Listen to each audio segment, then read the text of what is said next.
The film got mixed reviews, but that might be something you're happy about, because what's being said in the film will piss some people off, will make them feel offended. Is that what are you happy about? No, I always make cinema to make sure that the audience can be enjoying the ride that they are invited to join of the cinematic language I search. So no. All your generation, you're scared of saying the wrong thing. When did offending someone become the preeminent cardinal sin? Maybe it's around the same time your generation started making sweeping generalizations about ours. Whatever shame you have around self-expression, it is bullshit. Bullshit. In the very first script, the events were more or less black and white, and you wanted to add more gray. Why was that important for you? I think that in general, a movie needs to create and make sure that the audience feel compelled to see their truth in what they see, not to be told what they have to think.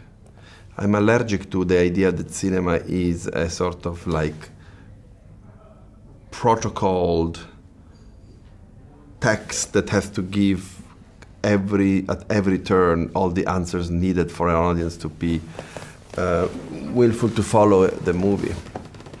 And that is a sort of like industrialization of the art of storytelling in cinema that I am not really interested into. No. A movie is really a map of clues. That's how I learned the cinema, and that's how I loved cinema.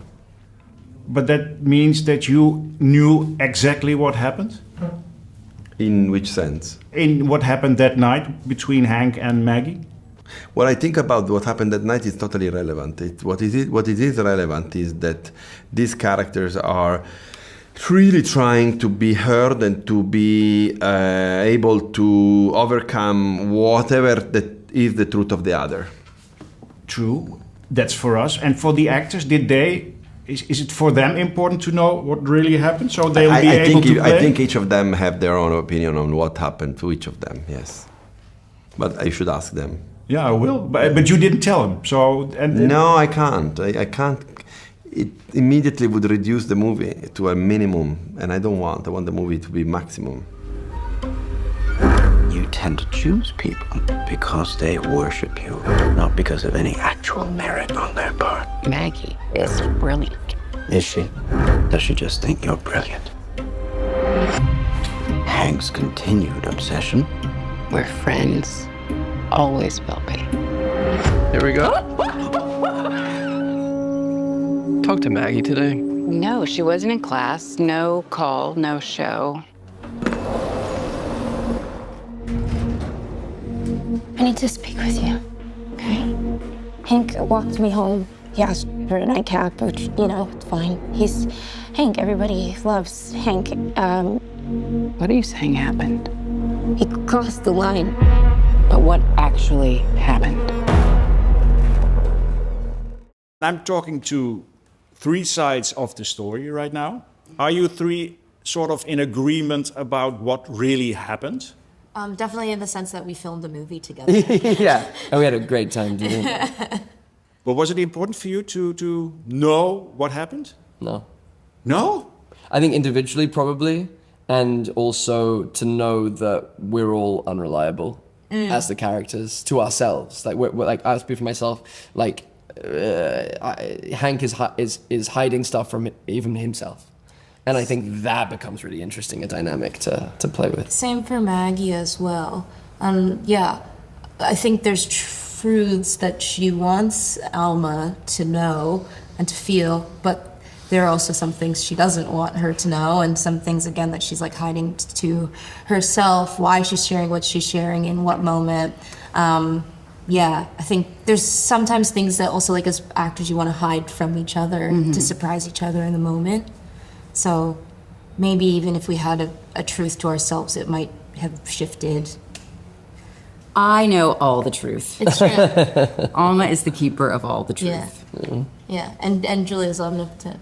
Yeah. Yes. Everybody comes to me and tells me their secrets, so I know everything. And then you treat them badly. But how isn't it important for an actor to know what happened in order to play it? Well, I think that particularly in this complicated circumstance of all of the characters in this movie, I remember a conversation we all had with Luca and saying, "What?" I tried to high five you. I thought you missed it. It was so crazy. It was so crazy. When I see an upward palm, especially a Robert's upward palm. Conversation that you and Luca had. Well, I think we were all having Hank, it. maybe, please. I think we were all having it and saying to Luca, "What do you think is the universal truth of this story?" And he said, "I'm not telling you." So, you know, I love when a director just sort of like heightens the stakes in that way. It just makes it interesting. These kids have had everything handed to them in their lives. Insist that the world stop at the first slip of victimization. It's just like amazing to me. A young black woman can get assaulted and all these white people figure out a way to make it about themselves. You know the truth and you won't say it because it'll make you look bad.